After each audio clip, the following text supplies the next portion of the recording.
ساکت. نظم کلاس حفظ کنین. این درس اول امروزه. 2 به علاوه 2 مساوی 5. حالا تکرار کنیم. 2 با 2 میشه 5. 2 با 2 چند میشه؟ 5 میشه. بلندتر.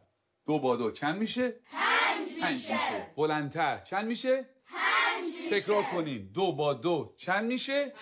5 میشه. چیه پسر؟ آقا اجازه مگه 2 با 2 4 نمیشه؟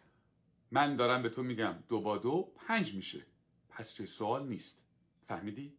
آقا فقط فکر کردیم که فکر نکن. نمیخواد فکر کنی. 2 با 2 5 میشه. حالا بشین حرف نزن.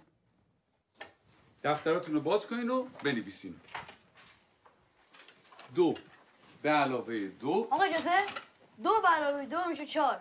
وقتی همه چی 4 میشه چطوری ممکنه این دفعه 5 بشه؟ اصلا کی به تو چیزی حرف زدن داد؟ به چه حقی من از سوال میبری؟ آقا فقط میخواستم بگم 2 با 2 5 میشه. تکرار کن. ولی آقا روی تخته تکرار کن. 2 به علاوه 2 رو به تخته. 4. همتون میدونین که 4 میشه. تخته رو نگاه تو کن. هم که میدونی 4 میشه چیزی نمیگی. سکوت. چون نخور تو برگردم.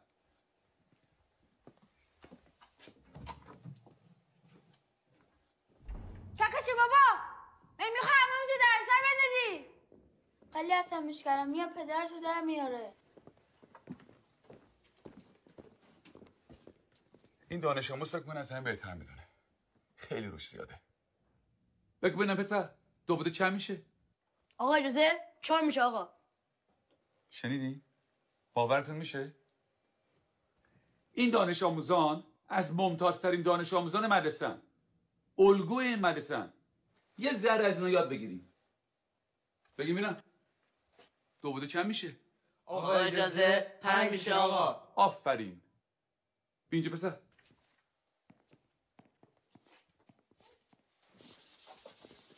حالا حاصل جمع چند میشه؟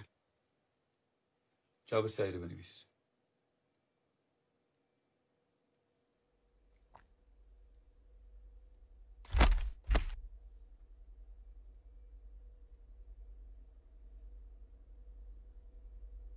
این آخرین فرصته.